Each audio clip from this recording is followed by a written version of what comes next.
Bonjour et bienvenue sur Fafalox Podcast, le premier podcast dédié aux locks en France. Ici, nous parlons des locks et des personnes inspirantes qui les portent. Je suis Fatim. Je suis Dinanga. Aujourd'hui, nous recevons une femme, réalisatrice, scénariste. Elle est la réalisatrice de la série Afropolitaine, disponible sur TV5 Monde. Allez suivre, franchement, vous allez kiffer. Incroyable. Bonjour Soraya. Bonjour mes chéris, comment vous allez? Ça va très bien et toi? Merci beaucoup de me recevoir dans ce podcast. Je trouve que vous faites un travail vraiment formidable pour le changement de la représentation des personnes loxées. Merci Vraiment un honneur. Merci à toi d'avoir répondu présent, bien évidemment. La première question est de savoir où es-tu née et surtout, quelle enfance tu as connue? Alors, je suis née à Paris 14e, mais après j'ai grandi à Noisy-le-Grand. Donc 93, enfance très heureuse, voilà, 29 avenue du Pavé Neuf pour ceux qui veulent aller en pèlerinage. Et puis quand j'ai eu 9 ans, mes parents ont souhaité qu'on ait une expérience de vie en Afrique aussi, parce qu'ils voulaient pas eux ils ont grandi en Afrique et ils sont venus en France pour les études. Et pour leurs enfants, c'était important pour eux, même si on allait souvent l'été, donc notamment en Côte d'Ivoire où il y avait la sœur de ma mère. Un été sur deux on y allait, un été c'était nos cousins qui venaient. C'était important pour eux qu'on vive pleinement notre double culture. Et donc, ils ont tenu à ce qu'on ait cette expérience de vie aussi. Donc, on est parti en Côte d'Ivoire. Okay. C'était vraiment, bon, au début, un déracinement, forcément. Quand tu as 9 ans, tu as tous tes copains, tout ça. Tu dis, mais vraiment, c'est très bien implanté là-bas. On avait nos cousins, on était hyper heureux. Et puis, il y a eu un coup d'État, malheureusement, en 2002, qui a fait que, bon, voilà, les écoles étaient fermées, le pays était plus sécurisé, économiquement, ça a tombé par terre. Donc, on est rentré en France à nouveau, et cette fois du côté du 92 à Nanterre, okay. Où voilà, j'ai repris racine, même si c'était finalement un vrai choc culturel de revenir dans mon pays d'origine. J'avais un accent différent, j'avais un humour différent, il y avait plein de choses où je me sentais un peu en déphasage. Et où même, je me rappelle la première année où je suis revenue, j'étais en 3e et j'avais un peu coupé les ponts avec tous mes amis de Côte d'Ivoire et aussi du Bénin où j'avais été pour terminer l'année scolaire. Pour vraiment arriver à me remettre en mode française, en fait. Okay. Parce que j'arrivais pas à jongler entre les deux. C'était l'identité devient difficile. Voilà, c'est ça, exactement. Et j'ai réussi finalement à me refaire mon petit noyau avec des copines, Bérangère et Yasmine, qui sont toujours mes meilleures amies aujourd'hui et qui étaient camerounaises et ivoiriennes, mais d'ici. Okay. Et avec elles, je pouvais vraiment être moi-même, en fait. T'es été au Bénin parce que t'es béninoise aussi? Oui, ma mère est béninoise, en fait. Et mon père est camerounais. Okay. Mais bon, là-bas, malheureusement, c'était impossible pour eux de trouver du boulot dans leur secteur audiovisuel. Donc, c'était inenvisageable d'aller dans ce pays-là. Donc, on est parti en Côte d'Ivoire parce que c'était assez dynamique d'un point de vue économique et l'audiovisuel, tout ça, il y avait des choses à faire pour eux. Donc, c'est le pays qu'ils ont choisi. Plus ma tante qui était là-bas avec mes cousins, on connaissait déjà, donc on allait avoir nos repères.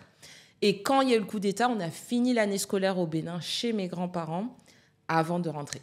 D'accord, très bien. Et d'où t'es venue l'envie de te lancer dans les locks? Alors, l'envie de me lancer dans les locks, ça a été un long process. D'abord, je dirais que quand j'ai eu 19 ans, je crois que c'est là que j'ai tout coupé, parce qu'avant, j'étais encore un peu en mode défrisage, tout ça. Mais après, j'ai découvert, je sais pas, un jour, j'ai vu une photo d'Erykah Badu, et ça m'a fait un choc. Et j'ai dit, waouh, mais en fait, c'est ça que je veux. Je voulais pas de compromis où je garde un peu les cheveux défrisés, le temps que les racines poussent, j'ai tout coupé court. Et puis, j'ai eu un gros afro pendant pas mal de temps, mais même l'afro était pas mal d'entretien. Attention, on va parler des préjugés sur les locks. L'afro, je croyais que c'était beaucoup d'entretien. Tu dors, tu te réveilles, le cheveu est plat derrière, faut reconstituer le truc. Pour ma mère, c'était tout le temps, ouais, mais il est pas assez bien peigné. Pour elle, il faut que ça passe comme dans les années 80, quoi. Vraiment, limite le test du peigne, là. Donc, elle me faisait toujours des remarques qui me fatiguaient. Je faisais quand même de temps en temps des tresses. J'étais toujours quand même en train de me demander tous les 1 mois et demi quelle tête je vais avoir ce mois-ci, et je sais pas, à un moment ça m'a fait bizarre. Je me suis dit mais en fait bon, ce serait bien d'avoir changement de tête veut dire changement de mindset. C'est fatigant de devoir se retrouver devant le miroir tout le temps. Donc, avec les locks, j'avais l'impression que cette coiffure me plaisait et aussi que j'allais être alignée avec moi-même et que ça allait être mon identité. Et voilà, pour toute la vie, quoi. Et que aussi, je sais pas, il y a une forme de sagesse. Genre, au début, c'est court, mais plus ça pousse, plus ça raconte ton parcours de vie, tu vois. C'est ça, exactement. Franchement, donc, t'as bien décrit les locks, ça. On m'orientait vers un coiffeur à Château-Rouge. C'était Dollar qui m'avait envoyé là-bas, mais le gars, il a commencé à vouloir faire mon départ de locks. Franchement, une seule, et je pleurais de douleur, alors que je suis pas très douillette du cuir chevelu normalement. J'ai dit, mon frère, laisse comme ça, c'est bon. Voilà. Je suis retournée chez Dollar, mon coiffeur, qui lui m'a fait sa coupe. C'était des twists, en fait. Okay. Voilà, j'étais rasée sur le côté, les twists au milieu. Excuse-moi de te couper, mais pourtant, enfin, je t'ai coiffée et tu craignais pas du tout. Non, en fait, c'est juste la technique était vraiment mauvaise, quoi. Ben ouais, la technique est vraiment mauvaise, mais dans beaucoup d'endroits. Enfin, combien de fois j'étais dans des salons, même des mamans qui veulent que leurs enfants aient des locks forcés, les enfants hurlent, pleurent, et on est là, tiens bon, enfin, combien d'enfants et combien de personnes, de toute façon, on voit souffrir dans nos salons de coiffure, et on part du principe que c'est normal dans nos cultures de se faire triturer, arracher la tête et tout. Il y a un peu cette culture qu'il faut déconstruire, qu'il faut sourire pour être belle, surtout chez nous, surtout avec nos cheveux, soi-disant, qui sont difficiles à coiffer, qui sont emmêlés, tout ça. Moi... J'ai supporté ça une bonne partie de ma vie et là, franchement, j'ai la trentaine passée. Le gars, je dis non, quoi. Il me disait, ah oui, moi, mes clients, la plupart, bon, ils fument avant de venir, tout ça, comme ça, ils sont détendus. C'est quoi cette méthode, quoi? C'est illégal. C'est illégal. Voilà, ta méthode illégale. En plus, il me fournit même pas la matière. C'est à toi d'aller voir ton...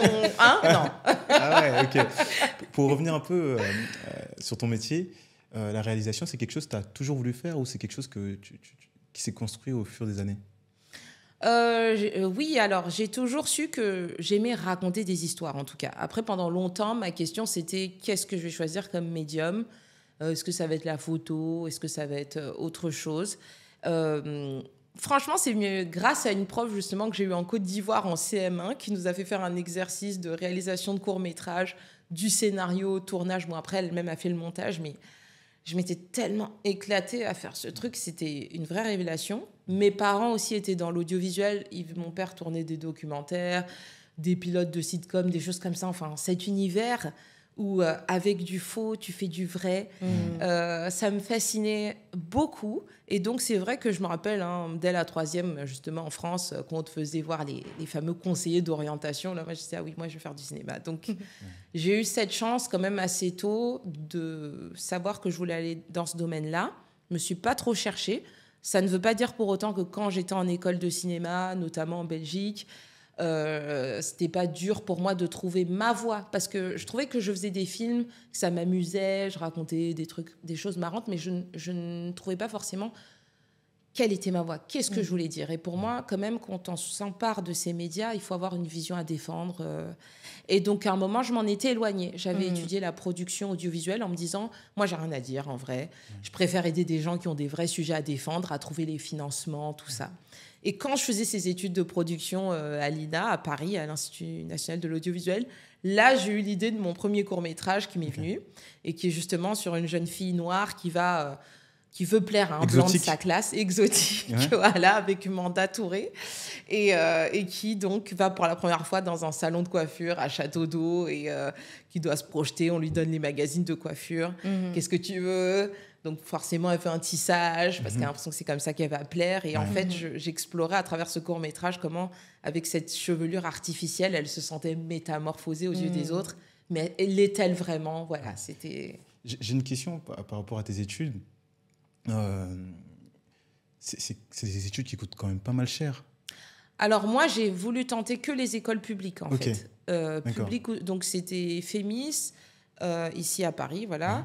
En Belgique, l'INSAS, et il y a l'IAD qui n'est pas tout à fait gouvernement belge, mais financé par la francophonie. Donc en gros, ça revenait à 600 € par an, tu vois. Et il n'y a pas trop de compétition dans ça? Après, si. Donc l'IAD, le principe, c'est que la première année, je ne sais pas, vous êtes peut-être 30 dans la classe. Bon, déjà sur plein qui ont passé le concours. Et après la première année, il y a encore un écrémage de 50% de la classe. Ah ouais. Donc c'est sûr que bon, c'est de la pression. Après, moi, j'ai été élevée avec des parents qui nous poussaient à faire vraiment ce qu'on voulait. La fameuse histoire, tant que, en gros, t'es le meilleur, quoi. Donc, bon. Je précise que je n'étais pas du tout la meilleure de ma classe, mais je sortais de prépa cinéma aussi. Ah oui, voilà, Hippocagne, cinéma, là, voilà, les concours, les trucs. Franchement, l'IAD à côté... C'est la deuxième personne qui a fait Hippocane dans notre podcast. Ah ouais, c'est vrai. La première, c'était Zinzi. Ah ouais, oui. je pense que c'était en littérature. Ok. Ouais, j'ai aimé pour la culture générale, c'était génial. Après, moi, je suis vraiment pas une bête de concours, donc c'est vrai que je n'ai pas suivi la Cagne. Après, mais tu as quand même baigné dans un milieu où le travail était de culture. C'est-à-dire que tu as bossé quand même. Je pense que tu as fait des études. Enfin, même au lycée, tu étais dans un lycée quand même où il fallait travailler. Pas dans un lycée ou mon père notamment, c'est vrai, hein, lui il suit bien les études, il avait même triché parce que quand on est rentré on était à Nanterre, mais il voulait pas qu'on suive la scolarité au lycée Joliot-Curie parce qu'il était allé voir le classement dans le département ou quoi, donc il a fait en sorte qu'on soit domicilié ailleurs. Bon, heureusement, l'éducation nationale ne peut plus me rattraper aujourd'hui. Il y a prescription. On était au collège à Rueil. Après, pour le lycée, j'ai dû choisir une option qui n'avait pas du tout à Nanterre pour être sûr d'aller au lycée à Rueil, histoire de l'art. Bon, heureusement, ça me plaisait aussi énormément. Mais bon, voilà, il avait un peu ce truc. Le niveau scolaire en Afrique, il était vraiment beaucoup plus difficile que quand je suis revenue en France aussi. Donc, je me rappelle que sans trop bosser, en troisième, j'avais des 14 de moyenne. Donc, j'étais deuxième de la classe sans effort. Et lui, il était loin d'être admiratif, quoi. Il était, ouais, mais tu pourrais faire mieux. Hein. Voilà, ça fait combien de temps que tu pratiques le métier de réalisatrice ? Du coup, exotique, je me suis rappelé l'autre jour que le premier coup de manivelle, c'était le 14 juillet 2014. Après, il a commencé à tourner en festival en 2015, mais je vais bientôt fêter les 10 ans, finalement. Donc, après, c'est vraiment en forgeant qu'on devient forgeron. Donc, finalement, 10 ans, c'est très jeune, hein, parce que déjà, il faut savoir que les films, pour les financer, pour qu'ils voient le jour, les séries, tout ça, c'est beaucoup de temps. Donc moi, au début, je faisais beaucoup de piraterie, c'est-à-dire ne pas hésiter à financer des choses de ma propre poche et ensuite m'arranger avec des prods. On faisait des demandes de fonds complémentaires une fois que le film était presque terminé finalement, mais parce que je supportais pas juste de me dire j'ai écrit quelque chose et j'attends pendant 3 ans d'avoir une première, entre toutes les commissions, un premier fonds qui tombe peut-être pour que ça voie le jour. Non, il y avait une urgence quand même à dire les choses, à expérimenter. Finalement, le cinéma, c'est comme la photo. Quelqu'un, il prend son appareil, il a besoin de faire je ne sais pas combien de clichés avant qu'il y en ait un qui soit bon. Le dessinateur, il fait plein de croquis. Et pourquoi nous, on doit attendre tous ces fonds avant de pouvoir s'exercer ? Donc, c'est pas possible, en fait. Surtout, c'est tellement mauvais ce qu'on fait au début. Moi-même, déjà, j'ai eu l'école de cinéma pour faire vraiment des horreurs, mais... Et comment t'expliquerais, du coup, ces difficultés à lever des fonds pour le cinéma ? Le cinéma, déjà, par rapport à d'autres formes d'art, c'est un vrai chantier, c'est collectif. Il n'y a rien sans... Moi, c'est ce que j'aime dans ce métier, c'est que... chacun apporte sa créativité, son regard sur un sujet qu'on porte, mais voilà, c'est un ensemble de personnes qui donnent vie à une œuvre. Donc, c'est des personnes, en général, qu'il faut quand même rémunérer. C'est faire du vrai avec du faux. Donc, les décors, les costumes, les lieux à bouquer, tout ça. Donc, c'est les lumières. Les lumières, parce que, on veut quand même qu'il y ait une beauté, une esthétique. Et on peut, en autoproduction, faire un peu, mais on ne peut pas non plus tout faire, quoi. Donc, c'est ça, c'est au bout d'un moment... alors, au début, c'était l'époque du début des crowdfunding, j'en pouvais plus. Tous les 4 matins, tu as un ami qui veut se lancer. « Oui, j'aimerais faire un film, pardon, donnez-moi l'argent. » Au bout d'un moment, tu es là. Moi aussi, je veux faire des films, en fait. Donc, Et quelle est la mission d'un réalisateur, selon toi ? Je ne parlerai pas au nom de tous les réalisateurs parce qu'il y en a qui revendiquent qu'ils n'ont aucune mission déjà, qui assument complètement qu'eux, ils aiment juste créer des belles images, faire du clip, ça dépend dans quoi on œuvre. Moi, je dirais que quand j'ai commencé, en tout cas, je voulais vraiment donner une visibilité aux afro-descendants et afro-descendantes surtout, que je ne voyais nulle part, que je ne me reconnaissais pas forcément dans tout ce que je regardais. J'en avais pas forcément conscience au début. Je me suis habituée, jeune, à voir des gens qui ne me ressemblaient pas à la télé, à complètement m'identifier à eux. Mais du coup, je me suis dit aussi, donc d'autres personnes peuvent très bien faire ce travail aussi. Je crée des histoires pour nous, mais aussi pour plein de gens qui connaissent mal nos histoires, qui nous voient mal représentées tout le temps sans même s'en douter. Et voilà, c'est un peu ma mission à mon échelle. Et je trouve ça génial qu'on soit de plus en plus nombreux à changer le game un peu et prendre notre place. Voilà. Et je ne sais pas si tu nous as dit combien de temps tu portes tes locks. Alors, mes locks, je les porte du coup depuis août 2020. Donc, Ok, ça j'ai fait bientôt 4 ans. fêté Ouais. les 4 ans Ouais. de mes locks. Très bien. L'inspiration d'Afropolitaine, d'où t'es venue? Alors, finalement, à Afropolitaine, je me rappelle très bien. Quand j'ai rencontré Manda, du coup, l'actrice de mon premier court-métrage, je lui ai dit, imagine ton personnage, en fait, 10 ans plus tard, quoi. Là, en gros, elle avait 13 ans. Imagine qu'on la retrouve à 23 ans. C'est quoi sa vie, son quotidien de femme afrodescendante à Paris? J'ai juste envie de raconter ça. Ok. Mais l'idée est venue de ma mère, parce qu'on écrit à 4 mains. Ouais. Et ma mère était toujours en train de mettre son nez dans ce que j'écrivais, dans mes scénarios. Et un Noël, j'ai dit, bon, en fait, écoute, je t'offre un carnet, un stylo. Je vais te donner des cours d'écriture parce que je sens bien que toi, tu as envie de raconter tes histoires. Ouais. Et tu es toujours un peu en train de mettre ton grain de sel dans ce que je dis, moi. Elle Ouais. dit, non, moi, je suis pas auteur, je suis pas scénariste. Et en fait, on s'est assises et je pensais qu'elle allait être timide, qu'on allait avoir de quoi faire un petit court-métrage. Et elle avait tout de suite cette idée de raconter des histoires d'une famille africaine entre la France et ceux qui sont restés sur le continent, les identités multiples de la diaspora. J'étais là, wow, c'est quoi ce truc? Ok, c'est même pas un long métrage, c'est une série qu'il faut faire. Et c'est là qu'on a commencé à écrire un peu cette histoire. Au début, c'était parler d'une femme noire d'ici qui se réinstalle en Afrique.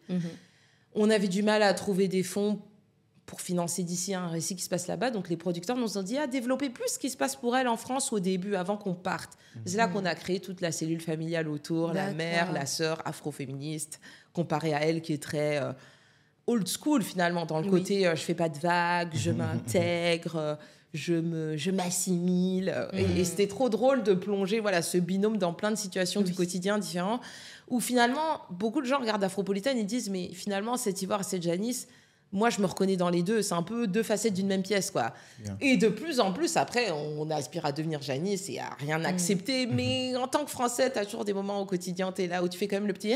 Parce que flemme de se battre encore. Mais... Je comprends. Tu dis que vous écrivez à 4 mains. Combien de temps ça vous a pris d'écrire Afropolitaine?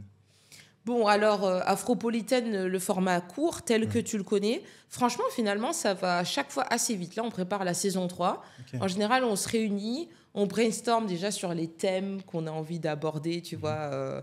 Donc, la saison 1, on avait plein. On était là, ouais, on veut parler du colorisme. Ah ouais, et puis on en a marre de ces restos africains, là, mais en fait, il n'y a pas le goût dans l'assiette et tout, les trucs. Ah, il y en a marre de ce cliché, les Noirs savent tous danser, nanana. Enfin, on avait envie de déconstruire plein de trucs. Saison 2, on s'est rendu compte, parce que nous disaient les gens, qu'en fait, il n'y avait pas de blanc dans la saison 1. Et, Si, il y en avait un. Ah oui, il y en dans le avait salon. un. Ouais, et en fait, c'est un collage. On a regardé, bah oui. T'as raison, il y en a un. En plus, ça, c'est une histoire réelle qui m'est arrivée au salon. Je suis assise au salon et un blanc qui rentre comme ça. Il cherchait son ex, qui était une des coiffeuses. Elle travaillait plus là. Il était là, patience, ça s'appelait. Il s'est mis à pleurer, à nous raconter. Mais j'étais là, mais et tu sais, t'es là, tu t'es coiffé, t'écoutes tous. Les filles le consolaient, mais tu voyais bien que l'autre, elle était déjà passée un autre blanc. Qu'elle cherchait ses papiers et que lui, il était trop long à se décider ou quoi. Non, c'était ouf. Mais donc, ouais, voilà, on se met d'accord sur les thèmes. Et ensuite, c'est OK, toi, tu te sens d'écrire plutôt lequel, celui-là. Et donc, chacune jette les bases d'un épisode. Et on met pas les dialogues tout de suite. On dit d'abord, il va se passer ça. Ok. Et après, on se fait des petits ping-pong. On pimente de plus en plus. Et franchement, c'est assez fluide, quoi. C'est assez fluide. On a le même humour. C'est juste que ma mère, elle aime bien être exhaustive. Donc, des fois, je lui dis, maman, ça dure que 5 à 7 minutes. Là, ce que tu as écrit, ça fait une demi-heure. Donc... Ouais. J'ai appris dernièrement par Tracy Gotoas que la dernière fois que je l'ai coiffée, on discutait un peu. Elle m'a dit qu'il est possible d'écrire et de vendre le scénario, en fait, de même pas réaliser. Oui. Est-ce que tu penses que c'est quelque chose que tu pourrais faire éventuellement? Moi, ça m'intéresse moins parce que je suis réalisatrice de base. Je suis pas scénariste à la base. Donc, l'idée que j'écris quelque chose, quand j'écris, je le vois, je veux chercher mon casting, je veux trouver les décors, je veux tout faire, tu vois. Le plus fun pour moi, c'est quand ça prend corps, finalement.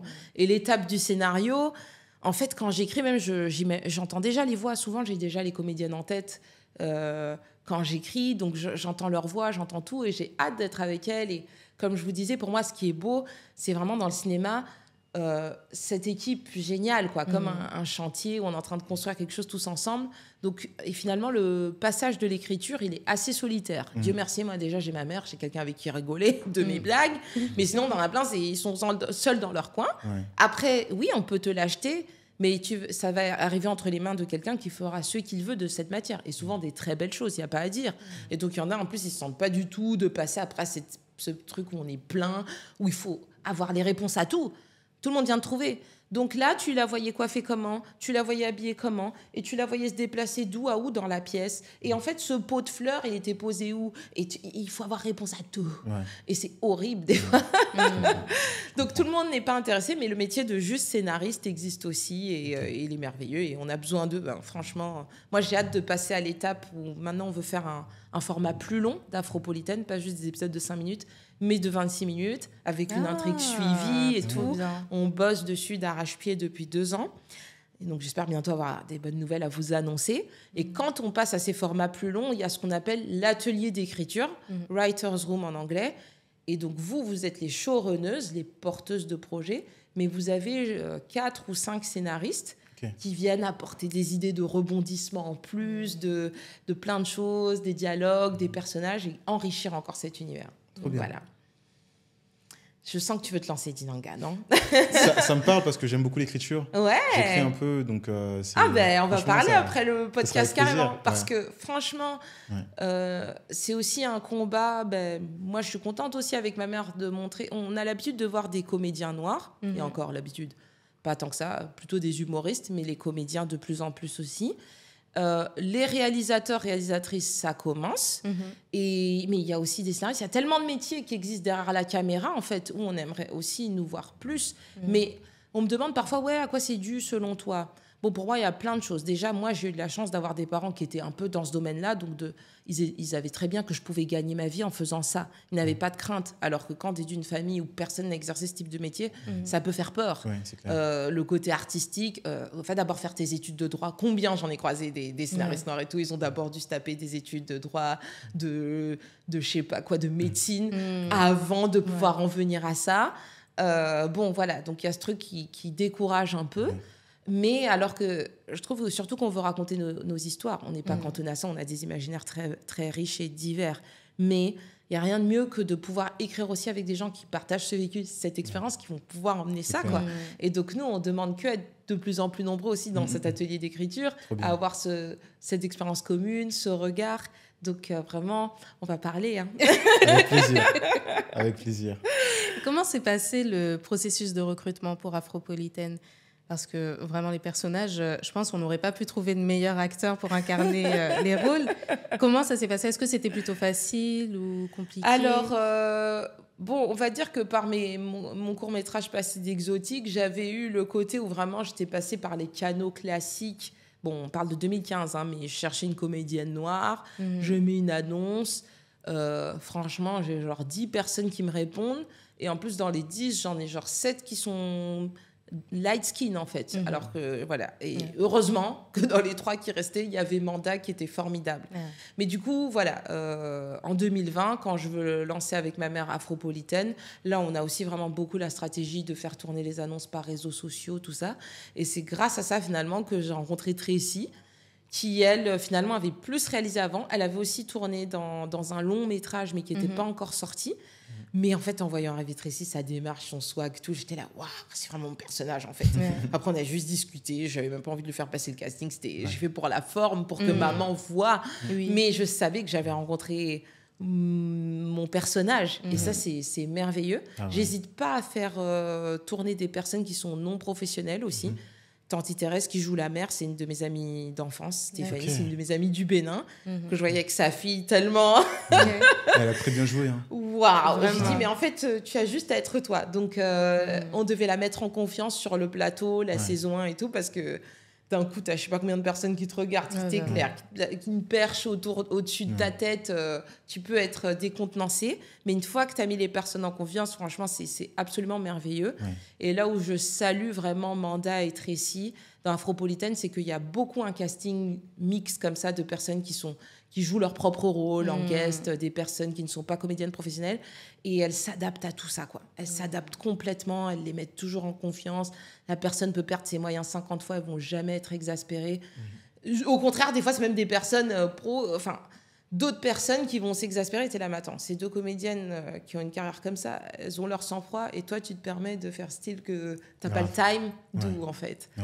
Donc voilà, c'est un mix de tout ça. On a même des coiffeurs de château d'eau qui jouent leur propre rôle dans la série, alors qu'au départ, on venait juste tourner dans leur salon. Mais j'avais pas envie du rapport où, comme quand tu viens de coiffer, tu vois, tu t'aimes ces gens, vous n'êtes pas du même monde, vous vous croisez juste le temps de la coiffure, après chacun retourne à son truc. Là, c'était pareil, on vient poser nos caméras chez toi, on filme chez toi, mais ça s'arrête là. Non, j'avais envie que ça aille plus loin dans le partage. Ça immortalise en plus. Et voilà, c'est ça. Et du dollar, voilà, mon dollar. On a vu qu'au fil des épisodes, vous abordez des sujets assez épineux, notamment le colorisme, tu en as parlé tout à l'heure. Est-ce que tu penses qu'en 2024, on a avancé sur cette question ? Franchement, non, je pense que c'est avancer sur le sujet ne dépend pas que de nous, en fait. Ça dépend aussi du traitement de la société, tu vois. Entre nous, on peut dire, bah ouais, bien sûr, on est sœurs, tout ça, mais la pilule passe encore mal quand tu vois que d'un point de vue trouver un appart, d'un point de vue trouver un job, d'un point de vue regard des hommes sur toi, on n'est toujours pas forcément à égalité, tu vois. Ça reste... on va en parler dans la saison 3 d'Afropolitaine, justement. On a envie de faire un... Alors, c'est toujours délicat, mais on arrive toujours à rire de ce genre de sujet qui pique encore un peu. Moi, j'ai une amie, elle me dit clairement... Elle est métisse, et elle me dit, l'épisode du colorisme, je sais pas comment, j'ai pas réussi à aller jusqu'au bout. Parce qu'elle se sent, il y a trop de mal-être, il y a trop de choses qui ressurgissent, et elle n'arrive pas à le regarder apaisé, en fait. Il y a encore trop de choses qui lui font de la peine, qui lui font du mal. Mais là, dans la saison 3, on veut parler justement d'un épisode où il y a une réunion en non-mixité que Janice essaie d'organiser, avec une salle dédiée aux femmes claires, aux femmes. Alors, elle dit chocolat blanc, chocolat au lait, chocolat noir. Et voilà, ça, c'est en pratique sur le papier. Maintenant, comment ça c'est en théorie sur le papier. Maintenant, comment ça se passe dans la pratique C'est ça. Ça va être délicat. Donc, c'est très délicat, ces questions-là, parce que, en fait, la France, c'est très différent. C'est très différent des States, où tu as ce côté communauté, no matter what.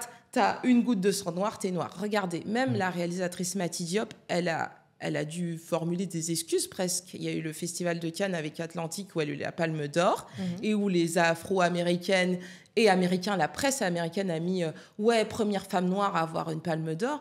Et elle a d'abord dit pourquoi on dit ça quand je me lève le matin, je pense pas forcément que je suis une femme noire.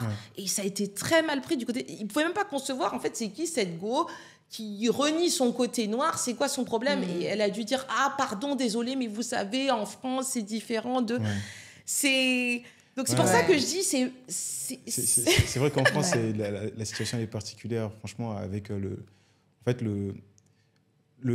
lien entre la France et l'Afrique est toujours là, aujourd'hui. On le voit par la politique, par l'économie, etc. Donc, les mentalités aussi, c'est différent. Les États-Unis... C'est une communauté qui s'est construite. Ici en France, est-ce qu'on est une communauté, bien évidemment, mais on n'est pas construit tel quel, vraiment à se dire, tiens, on est vraiment une communauté, on doit être fort, on doit se souder, c'est des problématiques qui reviennent tout le temps. Quand on écoute des podcasts, souvent on en parle, on dit, mais on doit prendre conscience qu'on est une communauté, que tu viennes du Bénin, du Togo, du Congo, du Mali, etc. On est dans la diaspora, on doit faire front commun face à un système oppressant. Donc, et ça, c'est les États-Unis, parce qu'eux aussi, ils ont vécu dans une situation dramatique. Nous aussi, mais eux, c'était tellement d'une violence inouïe qu'il fallait tout de suite c'était sur le territoire même. Nous, on peut avoir tendance à oublier parce que des fois, ça se passait ailleurs. Exactement. Donc, il y a ce côté d'assimilation, etc. Là-bas, il n'y avait pas d'assimilation.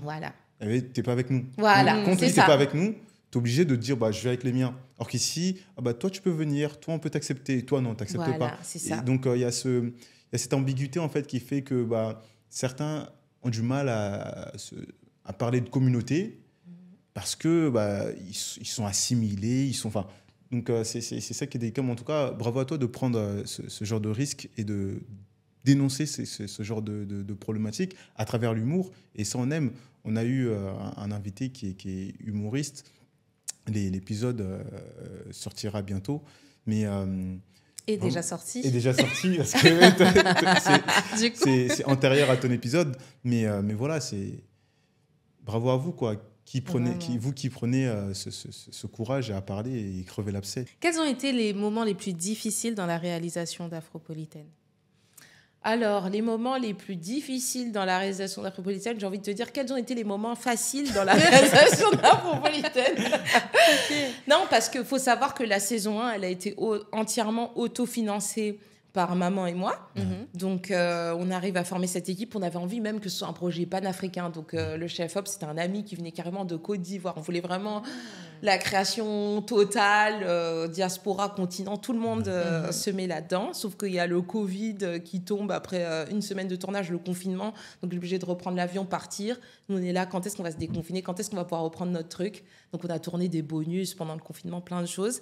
Ça s'est déconfiné, on a repris avec des amis qui sont venus cette fois de Belgique, tout ça. Après, c'est compliqué en plus quand tu autoproduis parce que tu fais un peu tout, quoi. Tu réalises, mais tu fais aussi la nourriture, tu fais les décors, tu fais la totale. Après la saison 2, on a été une chaîne, TV5, on a une productrice qui nous a aidés. Mais finalement, merci TV5, tout le monde, c'était super. Mais nous, on s'est dit, waouh, ok, on met beaucoup plus de moyens, beaucoup de figures, beaucoup d'ambition. Et en fait, ça ne rentre pas tout le temps dans les budgets non plus. Donc, il faut quand même apprendre à ruser. Mais franchement, chaque fois, ce qui est génial, c'est quand même les équipes, elles sont incroyables, quoi. Personne... il y a du retard, il y a quoi, il y a des machins. Même Vincent McDoom, il est venu un jour. On a tourné tellement tard avec lui qu'il n'y avait plus de lumière, en fait. Donc, il est venu pour rien. Et on ne savait même pas quand est-ce qu'on allait reprogrammer. C'est pour la saison 3 ou... Parce que je ne me rappelle pas la Dans la 2, il est venu. Il y a un épisode où il vient, Tanti Thérèse, dans son salon en mode star. Oui. J'étais archi gênée. Je suis, waouh, Vincent McDoom, il est venu pour rien. Il a attendu je ne sais pas combien d'heures en loge. Et non, en fait, il avait tellement aimé l'ambiance, l'équipe, ce qu'on était en train de faire. Il était là, comptez sur moi quand vous voulez. Je reviens. Donc, chaque fois, on a des difficultés, mais ça soude encore plus l'équipe, les gens. Voilà, et c'est normal. On s'est dit avec maman, au départ, on pensait le projet aller direct, on pensait Netflix, machin, on pensait prendre l'autoroute. Mais en fait, on a dû prendre la départementale. Mais c'est trop bien, les détours. Déjà, nous-mêmes, on apprend mieux notre métier, ce qu'on veut dire, comment on veut le dire. Et puis, on fait tellement de belles rencontres sur le chemin que voilà, c'est bien la difficulté, c'est bien la Et le tournage, il a duré combien de temps ? Alors, pour la saison 2, je sais pas, je dirais à peu près, un peu moins de 15 jours. Hein. Franchement, il fallait mettre au début en boîte un jour, un épisode. Limite, je dis non, ça, c'est pas possible. Donc, on a un peu débordé, finalement. Mais ouais, il faut faire énormément. Après, je dis toujours que la contrainte crée la créativité.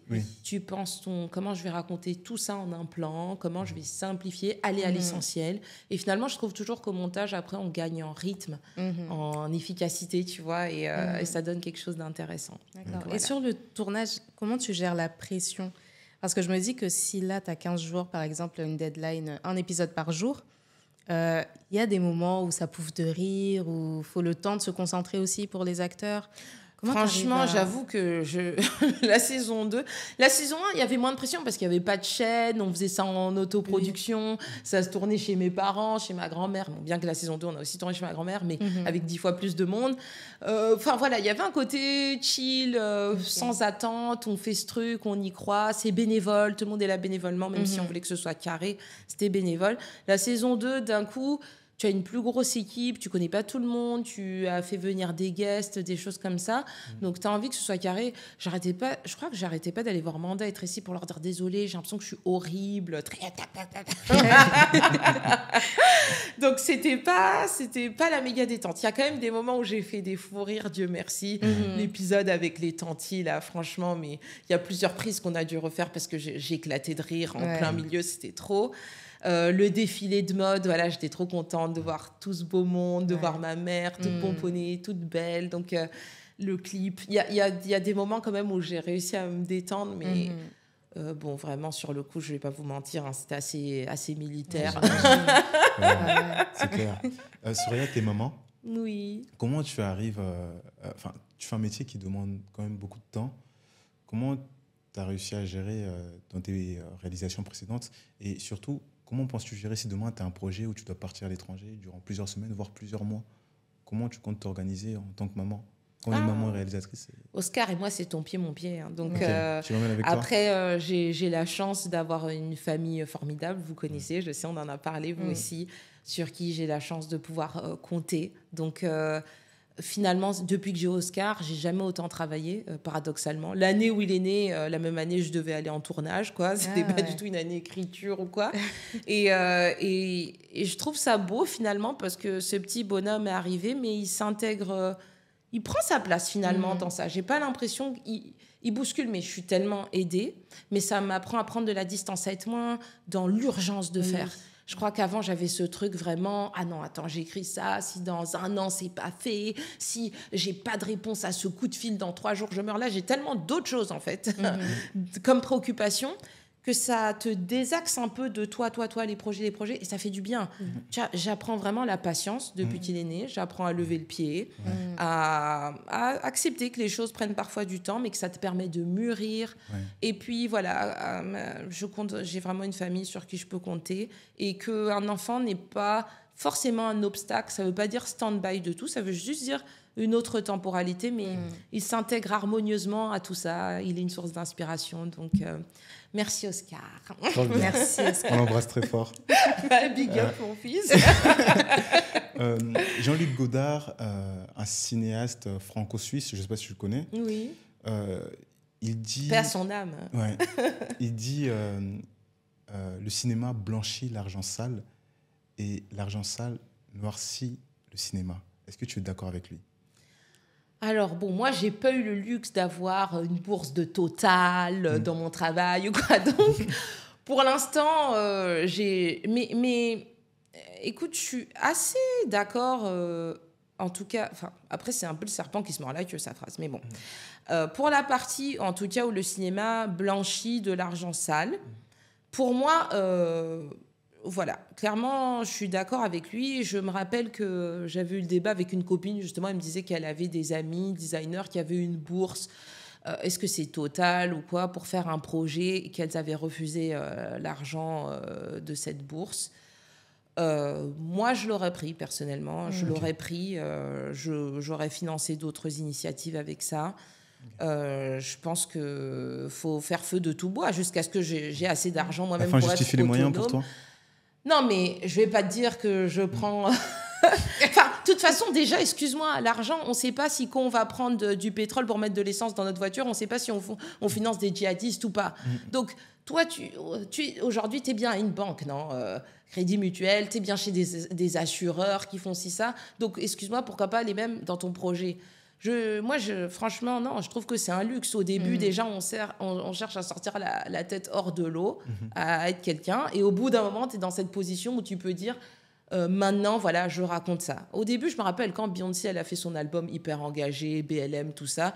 Moi, j'ai critiqué tellement. J'étais là, ouais, c'est ça. Hier, tu chantais Cater to You. Oui, mon homme, je lui emmène ses chaussons. C'est tout pour moi. Je suis rien sans un homme dans ma vie. Et maintenant, tu fais la go, empowerment, tout ça. Non. Et après, j'ai réfléchi, je fais, non, Soso, c'est une critique bête. Franchement, cette go, toute sa vie, justement, elle a passé son temps à jouer le jeu de l'industrie à fond pour arriver à fonder cet empire. Et maintenant, elle est libre. Elle est complètement libre de faire ses trucs, de dire, ça, c'est complètement black-owned, ceci, cela. Et voilà, moi, Elle marche aussi avec son temps. Elle marche aussi avec son temps. Parce qu'elle a sorti cet album-là au moment où c'est ça, en fait, qui fonctionnait. Écoute, après...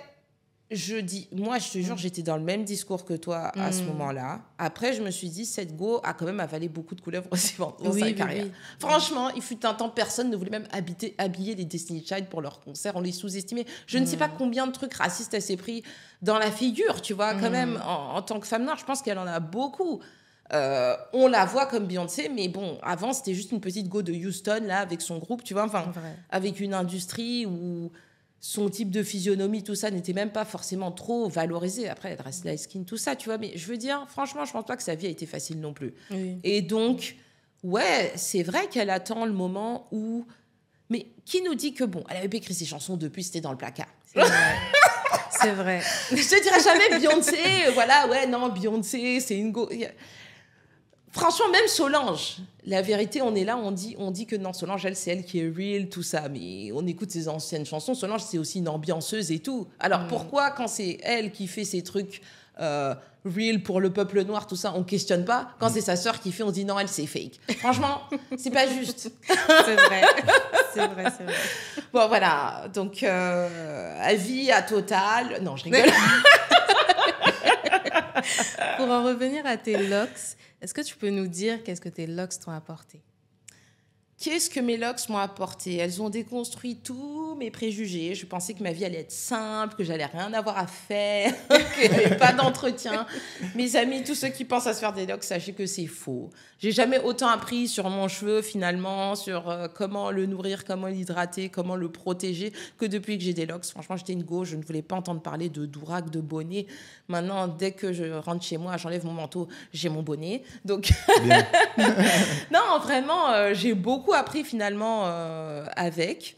Qu'est-ce qu'elle m'apporte mes locks? Sinon, juste le sentiment d'être moi, en fait. Je me regarde dans le miroir, c'est moi, tu vois, c'est moi. Et avec leur imperfection, avec tout ce qu'elles ont. Parce que c'est très tendance en ce moment. Donc, même quand je suis allée à la Natural Hair Academy, tu vois que maintenant, on sort des gels pour enlever tout ce qui est frisottis, comme ils disent. Mais non, les gars, mais qu'est-ce qu'ils ont de mal, vos frisottis, tu vois? Vous faites vos locks, pourquoi vous voulez refaire les racines tous les mois? En fait, c'est juste embrace, tu vois. C'est ma nature, c'est mon cheveu, c'est son crépus, c'est son côté. Et faut pas commencer à mettre dedans tout plein de trucs encore hyper esthétisants. C'est cool, se faire une belle coiffure de temps en temps, mais juste être à l'aise avec ton cheveu tel qu'il est. Ne pas chercher le tame tout le temps, voilà. Et voilà. D'ailleurs, au début, je teignais en blond et j'ai déjà arrêté ça aussi. J'ai juste envie d'aller à l'essentiel, à la simplicité. On ne conseille pas du tout la décoloration parce que ça abîme. Hier encore, ou avant-hier, je ne sais plus, j'étais... Hier, ouais. J'intervenais sur les longueurs d'une dame qui a des locks depuis 5 ans. Mais tuer ses cheveux de devant, la décoloration. Les locks tombaient seuls. Les locks tombaient seuls. Tu faisais ça tombait. Donc, on déconseille vraiment, on en a parlé dans le Locks Talk, allez visionner l'épisode si vous nous suivez. À petite dose, la décoloration, je ne dis pas que c'est interdit, mais vraiment minimiser cette pratique parce que elle est irréversible. Ouais, vraiment, ouais. Ça tue le cheveu. Et surtout, alors, la plupart du temps, tu fais ta décoloration et puis tu t'en soucies pas. Oui. Parce que, alors que tu viens d'agresser à fond, donc en fait, il y a tout plein de soins, même supplémentaires, que tu devrais faire pour aider ton cheveu, mais la plupart du temps, c'est juste, c'est décoloré, c'est bon. Et non, ça tue complètement, quoi. Donc, voilà, je dirais que c'est vraiment un chemin vers l'alignement avec moi-même et je me sens bien. Après, je me suis posé la question avec mon fils Oscar parce que des fois ça a été loxé et tout, mon enfant aussi loxé, mais j'aime bien que ce soit un chemin en fait, et donc j'ai pas forcément envie de l'imposer tout de suite à mon enfant de 2 ans et quelques. Surtout que c'est aussi beaucoup d'entretien finalement et que j'envoie des enfants loxés où en fait, tu vois, c'est du taf, voilà. Est-ce qu'il existe des producteurs ou des mécènes afro-descendants qui investissent dans des projets de réalisateurs de la communauté? Alors, s'il y en a, je veux bien leur contact. En France, en tout cas. Après, je sais qu'il y a, par exemple, la réalisatrice afro-américaine Ava DuVernay, elle a créé qu'est-ce qu'on peut dire, un réseau qui s'appelle Array. Et c'est celle qui a réalisé 13, notamment sur le 13e amendement, et qui a fait aussi un truc sur les enfants de Central Park, là, les 5 de Central Park qui ont été incroyable cette série. Incarcérés à tort. C'est vraiment les 2 projets d'elle qui m'ont énormément marqué. J'ai pas vu Once Upon a Time, elle a fait un truc un peu science-fiction avec un enfant afro. D'ailleurs, elle est loxée. Elle est loxée, elle est loxée, elle est bientôt, magnifique sur le siège. Bientôt, amen, franchement. Et voilà, donc je sais que de la part des Afro-Américains, c'est plus des initiatives qu'ils ont une fois qu'ils sont en place. Côté francophone, on cherche encore, mais tout ça, c'est des choses qui m'inspirent. Moi, je dis toujours, je ne sais pas si je vais réaliser toute ma vie, parce qu'après, il y a vraiment un côté transmission, aide, en tout cas, à faire émerger d'autres talents. Finalement, je vous avais dit, j'avais fait le master en prod pour ça, mais j'ai quand même, c'est toujours quelque part, pas raconter que mes histoires, aider d'autres histoires à émerger. Et donc, c'est vraiment quelque chose que j'aimerais faire, plus en lien avec le Bénin et notamment le continent, le Bénin dont je suis originaire.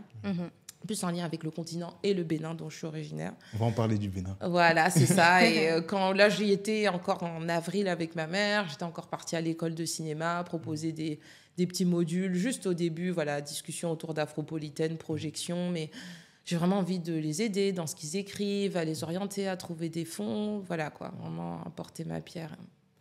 Quelle est ta pire expérience et ta meilleure expérience avec les LOX? Ok, on commence par la pire. La pire, oui. La pire expérience, franchement, les gars, j'avais jamais eu de contrôle d'identité de police au faciès de toute ma vie, en fait. Je pense qu'en tant que femme noire, on est un peu plus protégée que les hommes. Femme noire, light skin en plus, donc un peu plus encore. Mais là, je suis en voiture. Dans le 8e, limite 9e, vers Saint-Sulpice. Il est 19h30, je suis en retard. Je dois rejoindre ma cousine au Grand Rex pour aller voir un karaoké géant de Grease, notre comédie musicale de l'enfance. Je suis habillée donc en lycéenne des années 50, tu vois. Je suis là, j'écoute même pas de musique, je ne fais aucun dépassement de vitesse, rien. T'as une voiture de police derrière qui me fait les gyrophares comme ça. Donc, ok, moi je pense qu'ils veulent passer, qu'ils ont une mission d'urgence. Donc, je grille le feu pour eux, je continue à avancer. Feu d'après encore, ils me font les trucs. Je me dis, mais qu'est-ce qu'ils veulent? Ils veulent tourner au carrefour. Donc, j'avance, là, ils me disent, garez. Ok, je me gare, tu vois, enfin, il y a tout un boulevard, hein, mais c'est moi là. Donc, je me gare, oui, bonsoir, oui, où est-ce que vous allez? Bah, je vais au Grand Rex, au karaoké géant de Grease.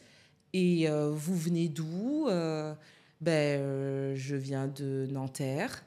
D'accord, montrez-nous votre GPS, genre pour corroborer ce que je dis, quoi. Pardon. Donc, je leur montre, oui, voilà, parking Rex Atrium. Je vais voir le karaoké géant de Grease. D'accord. Je dis, vous voulez quoi? Vous voulez voir mes billets? Oui, on veut bien voir les billets. Ils étaient à 3 autour de moi, hein, avec des torches comme ça. J'étais là, mais qu'est-ce que j'ai? Donc, la femme policier dit non, c'est pas la peine. Le policier dit si, elle montre, montrez-nous. Donc, ok, mec, t'as que ça à foutre. Je montre mon. Je fais, mais on peut voir les papiers de la voiture, tout ça. Donc, je comprenais vraiment pas ce qu'il voulait, quoi. Je donne les papiers de la voiture. C'est votre voiture? Oui, enfin, celle de ma grand-mère, mais voilà. Les papiers, les trucs, mon permis. Il commence à regarder dans la voiture, ouvrir le coffre. Et je fais, mais il y a un problème, parce que je sais que des fois, on vole des voitures, on fait un vol, c'est la même plaque. Non. Je fais, mais vous savez, quand vous m'avez signé de passer avec les phares, j'ai cru que vous aviez une mission. J'ai pas grillé le feu, j'ai avancé pour vous. Ah non, c'est très bien, c'est juste un contrôle de routine. Et après, ils me disent, vous allez voir Grease, alors vous allez nous chanter une petite chanson. C'est pas vrai. Mais je te jure, et j'étais tellement en train de trembler, je dis, non, je crois pas là que je suis en l'état. Et ils ont dit, ok, bonne soirée. Et là, franchement, c'était... Je me sentais humiliée, c'était gratuit, j'étais dans tous mes états. J'ai mis un moment avant, même malgré mon retard, ma cousine qui devait déjà me tuer de mes 3/4 d'heure de retard, j'ai mis longtemps à prendre la voiture parce que je me suis aperçue, ok, c'était vraiment gratuit sur toutes les voitures autour. J'écoutais même pas, même si c'est pas reprochable, j'écoutais même pas de musique à fond, je me suis dit, je ne vois qu'une chose, c'est mes LOX en fait. Je vois que ça qui a fait qu'ils se sont dit, tiens, c'est qui cette pub? Je vois que ça. Donc pour moi, c'est vraiment la première fois que j'ai eu un contrôle au faciès comme ça, et c'était gratuit et c'était débile, et je pense que c'est des préjugés qui projetaient sur ma coiffure, malgré mon accoutrement des scènes des années 50. Et meilleur des souvenirs, je sais pas encore. Franchement, je passe de très belles journées avec mes LOX, mais il est peut-être encore à venir. Quelque chose de très beau pour moi, en tout cas, c'est le week-end dernier, je gardais le bébé de mon frère, sa petite fille Alia, qui a à peine, elle a 9 mois maintenant. Et elle adore mes locks, en fait. Elle est fascinée. Donc, je la portais la nuit. Elle s'était réveillée à 2h du mat'. Et je essayais de la bercer, de la rendormir. Et elle voulait que toucher mes locks, caresser mes locks, jouer avec mes locks avec ses doigts potelés. Et j'étais super contente qu'à travers son regard, elle voit une femme loxée, en tout cas, et que peut-être ce sera un modèle de beauté qui l'accompagnera. Trop bien. Vous êtes de plus en plus nombreux à nous suivre et ça nous fait énormément plaisir. Continuez à liker, à commenter, à partager pour montrer à l'algorithme que notre podcast est de qualité. N'hésitez pas aussi à nous suivre sur les réseaux sociaux, fafa.lox sur Instagram et sur TikTok. Selon toi, quelle est la réalisation française la plus aboutie de ces 10 dernières années? Donc cinématographique, c'est ça? Oui. Waouh! Alors, la réalisation... Alors ça, ils vont devoir couper. La réalisation française la plus aboutie de ces 10 dernières années, putain, ça, c'est des mots... C'est des trucs, ça va être... Franchement, je sais... Enfin, bon, moi, je regarde toujours avec mon prisme... Excusez-moi, afrodescendant, mais parce que c'est un peu mon cheval de bataille. Hein. Mais je dois vous dire, sans dire le film est bon ou mauvais ou quoi, enfin, moi, j'ai pas mal ri, mais franchement, le film Tout simplement noir, ça m'a choquée. Parce que on est au sortir du Covid, c'est un moment où c'est catastrophique, le cinéma, l'état, les chiffres et tout. Enfin, les gens, ils sont encore en pleine psychose, ils n'ont pas envie d'aller s'enfermer dans une salle. Et je vais à Vélizy, par un beau dimanche, voir un film qui s'appelle Tout simplement noir, avec que des noirs au casting. Et la salle, elle est remplie de gens de 7 à 77 ans, pas du tout que noirs, même des blancs. Et tout le monde rigole, pas forcément aux mêmes blagues, tu vois. Mais j'étais choquée, en fait, parce que moi, mon parcours et ma bataille de femme réalisatrice qui veut parler de ses contemporains et de sa communauté, c'est chaque fois, ouais, mais est-ce que ça parle aux Français, hein, on ne sait pas qui c'est ce Français, apparemment on n'en est pas. Mais voilà, il faut toujours rassurer. Et je vois ce film qui remplit des salles, qui fait rire tout le monde, qui s'appelle Tout simplement noir, tu vois, enfin... choquée. Je suis, mais en fait, on me raconte des salades, c'est carrément possible, quoi. Après, j'étais un peu fâchée avec ce Jean-Pascal Zadi parce qu'il était présent avec son réalisateur. Et moi, question-réponse, je lève la main, je dis, mais comment vous avez fait pour sortir un film tout simplement noir, financé par Gaumont, je sais pas qui, trouver tous ces fonds Ah non, mais moi, je suis vraiment...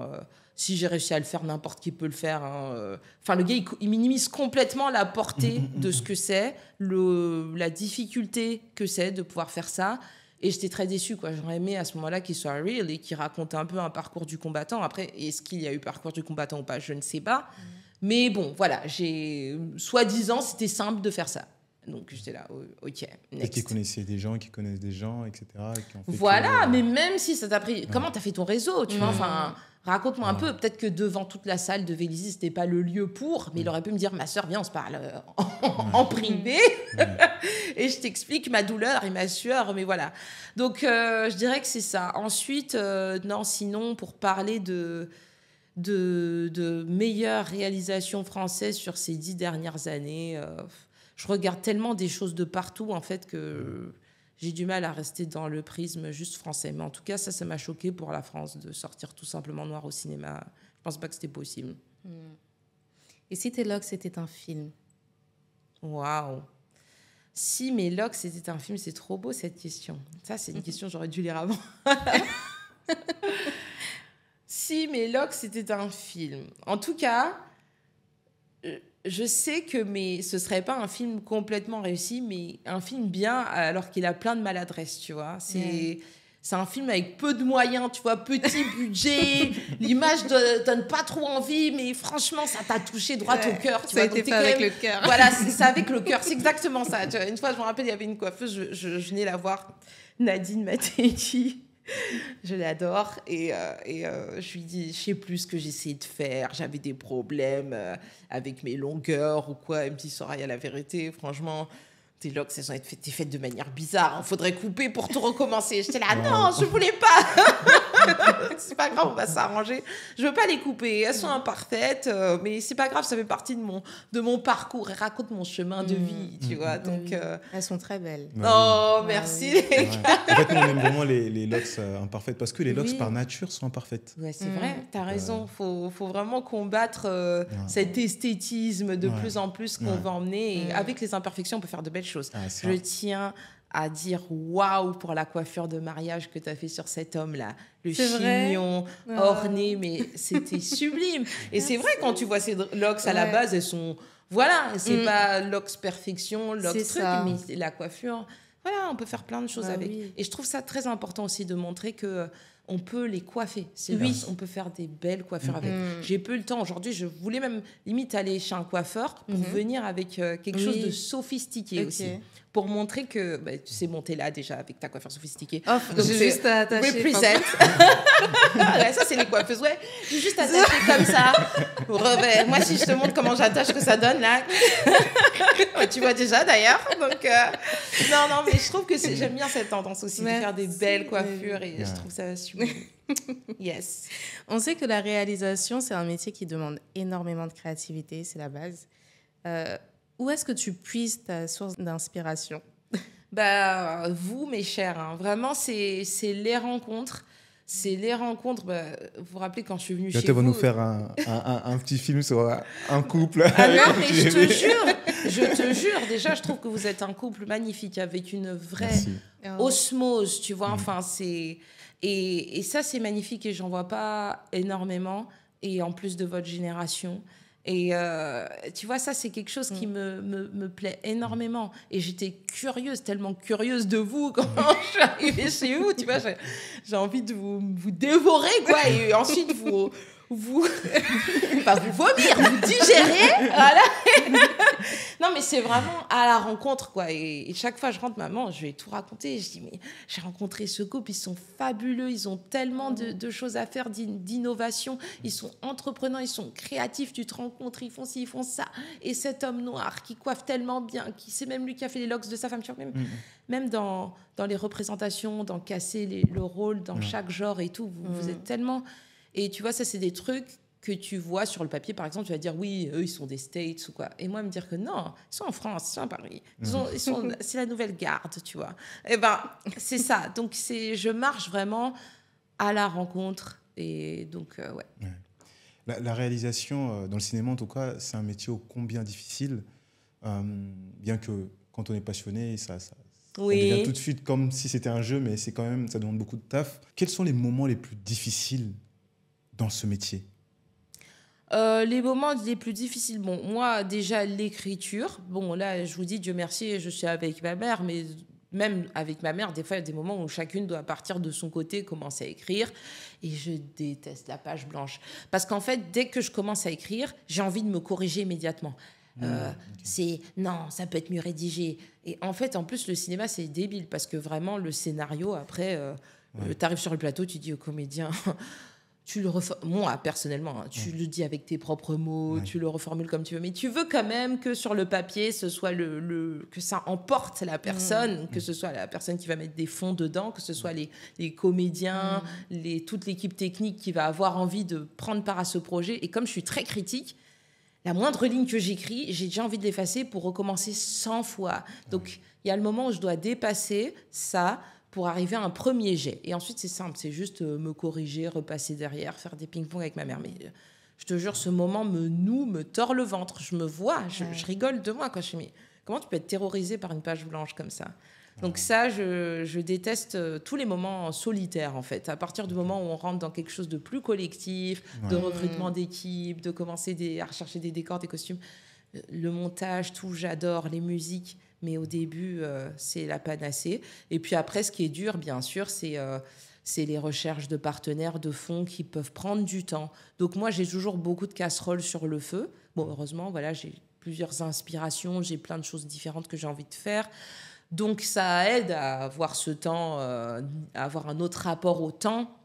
Et puis, ce que j'ai aussi vraiment appris, c'est ne jamais accepter un non, en fait. On me ferme une porte, je passe par la fenêtre, voilà. Avec maman, on n'arrivait pas à faire financer notre fameux format 26 minutes long. Donc, c'est comme ça qu'on a créé un format court et qu'on a autofinancé une série pour dire, regardez, c'est ça qu'on veut raconter. Vous voyez, c'est good vibes, c'est cool, il n'y a pas à avoir peur. Donc, voilà, on s'est embarqué dans une autre aventure. Il faut vraiment de la résilience, de la combativité, parce que je dis toujours que ceux qui réussissent, finalement, c'est pas... Je dis pas que j'ai réussi du tout, hein. Mais ceux que je constate dans les métiers artistiques qui réussissent, des fois, c'est pas forcément les plus talentueux, mais c'est juste ceux qui n'abandonnent jamais, qui n'abandonnent jamais. Et voilà. Est-ce que tu as déjà pensé à raser ou à couper tes locks? Moi, j'ai commencé raser sur les côtés avec mes twists. Donc, le rasage, pour moi, c'est un geste assez fort. C'est nouveau départ. Chez moi, c'est assez associé à ça. Donc, le côté rasé m'a gavé rapidement parce que devoir refaire mon fondu, mon rasage, finalement, tous les mois, mais c'était un geste assez fort, symboliquement, ça me dérangeait. Donc, du coup, j'ai attendu que les twists soient un peu plus longues. J'ai fait l'afro en dessous. Quand il y a eu assez de longueur, j'ai tenu à avoir toute ma tête loxée. Donc, je ne pense pas que je retournerai en mode rasé. Après, sinon, raser complètement, donc couper mes locks, j'ai eu plusieurs fois la suggestion de la part de coiffeurs parce que j'avais des formes bizarres dans mes longueurs où je vous en avais parlé un moment, des résidus parce que j'avais utilisé un shampoing, j'avais mal rincé. Et franchement, tu es là, tu galères à faire partir et tu dis, est-ce que je vais pas couper? Et franchement, non, je tiens bon jusqu'ici. J'aime bien cette idée vraiment qu'elles vont me suivre. Oui, si un jour elles sont au creux des reins, bien sûr que j'aurai aucun mal à couper, mais pour l'instant, j'aime bien l'idée que elles ont des imperfections et on trouve des solutions et on avance avec, quoi. Pour l'instant, non. Soraya, tu disais que tu es béninoise aussi. Ouais. Le Bénin, c'est un magnifique pays avec une histoire forte, avec un héritage très fort. Malheureusement, aujourd'hui, son héritage culturel est réduit au folklore, ou encore pire, à la sorcellerie. On peut voir, c'est pas le Bénin, mais c'est un des pays voisins, le Nigeria, la culture est transformée vraiment, le cinéma, on montre la culture comme vraiment de la sorcellerie. Qu'est-ce que le cinéma africain aujourd'hui, le cinéma béninois en particulier, ou même nigérien, peu importe, pourrait faire pour améliorer du coup cette image en fait finalement? Oui, c'est super ce que tu dis. On doit vraiment faire un travail de déconstruction. J'ai été super étonnée mon dernier séjour au Bénin parce que actuellement le président, son fer de lance, c'est vraiment dédiaboliser justement tout ça. Il veut en faire une situation de tourisme culturel et cultuel.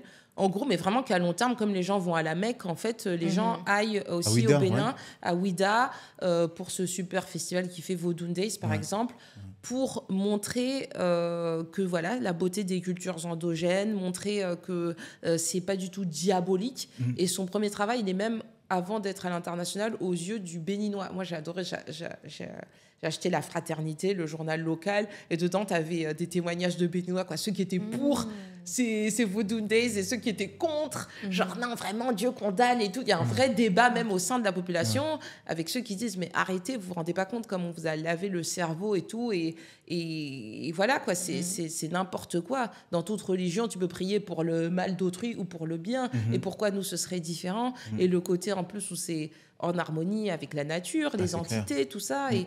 Et j'étais assez frappée, franchement. J'ai regardé, ça me rend froid déjà que je m'intéresse à ce que raconte un président quand même. Mais le gars, voilà, qui pendant une demi-heure te parle de ça et de son combat pour rendre ses lettres de noblesse aux cultures animistes et tout. J'ai trouvé ça noble. Donc après, je pense qu'il y a déjà, ce qui est bien, c'est que des fois, quand tu as la volonté du gouvernement, derrière, les personnes locales qui, par d'autres personnes, seraient brimées, là, ils vont peut-être trouver des fonds. Moi, en tout cas, j'ai écrit une série avec ma mère qui se passe au Bénin, à Ouidah, et j'espère qu'elle va voir le jour bientôt. Tu abordes ces sujets ? Et bien sûr, il y a ces sujets complètement là-dedans, avec toujours le regard de la diaspora aussi. C'est-à-dire comment tu as aussi des médias étrangers qui veulent s'emparer de ça, et justement comment ne pas tomber dans le folklore en même temps, et dans le voyeurisme et dans l'exotisation. Mais en tout cas, pour ce festival-là, il faut savoir qu'ils ont même créé un comité local qui justement questionne comment on crée un travail de musée autour de ça sans tomber non plus dans l'exotisme, le tourisme. Ils ne montrent pas tout, par exemple, forcément. Déjà, on ne montre pas tout non plus. On montre certains cultes, mais il y en a qui restent réservés aux initiés. Voilà, et je trouvais ça hyper intéressant. Trop bien. Franchement, j'ai hâte de cette série. Je serai les premiers à regarder, franchement. Et en faire la promotion, bien évidemment. Mais après, en tout cas, pour toutes ces histoires, moi-même, c'est un vrai cheminement que j'ai, parce que donc quand j'étais en Côte d'Ivoire, c'est là qu'on m'a mis au catéchisme, et on en reparlait avec mon cousin dernièrement. On disait, mais en fait, quand on te donne le choix entre l'école coranique ou le catéchisme, mais il n'y a rien qui est fait si tu veux juste apprendre les bases de religion ancestrale, de religion animiste. Pourquoi, en fait ? Pourquoi tant de secrets ? Pourquoi ce côté réservé juste aux initiés ? Si toi-même, tu as envie d'apprendre, pourquoi, en fait, c'est si difficile d'accès ? Pourquoi c'est toujours derrière le manteau, alors qu'on a tous une tante ou quelqu'un dans la famille qu'on consulte quand on en a besoin ? Dans quelle mesure je pourrais pas apprendre ? Alors c'est marrant parce que finalement, alors que je suis béninoise, là où j'en ai le plus appris sur le Vodun, c'est quand j'étais à la Nouvelle-Orléans. Et des fois, finalement, les Américains, ils ont tellement été déracinés qu'ils font presque plus le travail de se renseigner et de s'informer sur ce qui a été perdu, et ils font tout pour le maintenir vivace. Alors que nous, comme on a quand même encore ce lien avec le continent, de la famille, des fois on s'intéresse pas plus que ça nous et en fait là-bas, c'était pas tabou, il y avait pas ce tabou. Je pouvais rentrer chez telle dame qui était prêtresse, qui m'expliquait plein de choses, qui me disait voilà les différentes entités, ça c'est ça, ça c'est ça, et j'étais là. Waouh, genre, et eux ils étaient choqués, mais t'es béninoise, tu connais pas ça, tu connais pas ci, et je là, non. je me fais un peu l'avocat du diable, mais je pense que ces rituels ou ces pratiques tout simplement sont gardées secrètes aujourd'hui, parce que je pense qu'il y a eu pas mal d'abus. Je pense qu'une connaissance, peu importe, tu la laisses dans les mains d'une personne mal intentionnée, elle fait du mal à n'importe qui. Donc, je pense qu'au vu de notre histoire, il y a eu tellement de trahison dans notre communauté que le peu de connaissances qui reste, on veut le garder pour des personnes dont on est sûr de leur intention, quoi. C'est vrai ce que tu dis. Le divulguer de manière mainstream. Et puis déjà, dans les religions, dans les spiritualités ancestrales africaines, il n'y a pas ce côté... qu'on peut avoir dans les religions abrahamiques, prosélytes, où il faut conquérir les gens, etc., en faire la promotion. Il n'y a pas ce côté, c'est très réservé, c'est vraiment... Les personnes qui sont intéressées vont aller chercher et on va t'étudier pendant longtemps. Il y a des gens qui passent des années à demander à être initiés. Le maître il va lui dire, mais il y en a, ils attendent 10 ans avant de recevoir des clés de certaines choses. Ouais. Donc je pense, je me fais un peu l'avocat du diable sur ça, sans jeu de mots, bien évidemment. Il est fort. Non, moi, je suis d'accord avec toi, mais je trouve aussi qu'à ce jeu-là, déjà, plus c'est secret, plus il y a fantasmes projetés autour, diabolisation, tout ce que tu veux. Et aussi le risque que ça se perd, tu vois. On dit en Afrique, chaque vieillard qui meurt, c'est une bibliothèque qui se perd, là, à peu de choses près. Et je trouve que c'est un peu pareil avec ça, c'est-à-dire, je ne sais pas, je ne suis pas complètement renseignée, mais je me dis qu'avant, peut-être, c'est normal que dans une famille, il y ait au moins une personne à qui on transmette des choses. Ne serait-ce que tout simplement. Moi, je sais que de mon côté camerounais, je crois que j'ai une arrière-grand-mère qui savait très bien soigner avec les plantes médicinales. Tu vois, ça, tout simplement. Ça n'a pas été transmis. Tu pourrais choisir au moins un, chaque fois dans la génération, qui a ce savoir. Ça se perd, tu vois, des trucs tout simples comme ça. Donc, je trouve que là, c'est... Mais comment choisir quand on sait que nos sociétés, nos familles aujourd'hui sont chrétiennes ou musulmanes et qui, la plupart, ne veulent plus du tout de ces pratiques-là? C'est ce qu'ils te disent, c'est faux. Ça continue. Ça, franchement, en tout cas, en tant que béninoise, moi, je te dis que c'est faux. Ouais. C'est faux. Tout le monde a son petit boconon, là, t'inquiète pas. Si tes locks avaient un super pouvoir, on reste un peu dans le thème du mystique. Ok. Ce serait lequel? La paix dans le monde. Ah. Franchement, si ma chevelure pouvait transmettre des bonnes vibes et... franchement, c'est pas possible ça. Pourquoi on aime tant s'entretuer? Après, je me dis, pour qu'il y ait le bien, il faut qu'il y ait le mal qui existe. C'est clair. Ouais, mais il faut un équilibre. Il faut un équilibre, quoi. C'est ça. Si mes locks pouvaient équilibrer le monde, si mes locks pouvaient aspirer toute la pollution de ce monde aussi, franchement, ça c'est... À moi, j'ai les mêmes prières depuis petite, finalement. Seigneur, s'il te plaît, la paix dans ce monde. Seigneur, s'il te plaît, dépollue le monde. Non, franchement, décarbonez-moi ça. Si mes locks pouvaient décarboner le monde. Ce serait magnifique. Ce serait Et pour finir, si tu devais définir tes locks en un mot. Imparfaite. Parfaitement imparfaite. Ça fait 2 mots, mais ça passe. Ouais, j'ai triché. C'est marrant parce que oui, je dis vraiment imparfaite avec amour, tu vois. Ouais, mais grave. C'est pour ça qu'on accepte. Ouais. Voilà, c'est ça. T'as senti que c'était good vibe. C'était pas déceptif, en fait. Merci à toi, Soraya, d'avoir participé à cet épisode. Oh là là, c'était magnifique. Bien. Merci à vous d'avoir suivi cet épisode. N'hésitez pas à nous suivre sur les réseaux sociaux, fafa.log sur Instagram et sur TikTok. Suivez-nous, abonnez-vous, likez, partagez, tout. Vraiment. Et on se retrouve pour le prochain épisode. À bientôt. Ciao.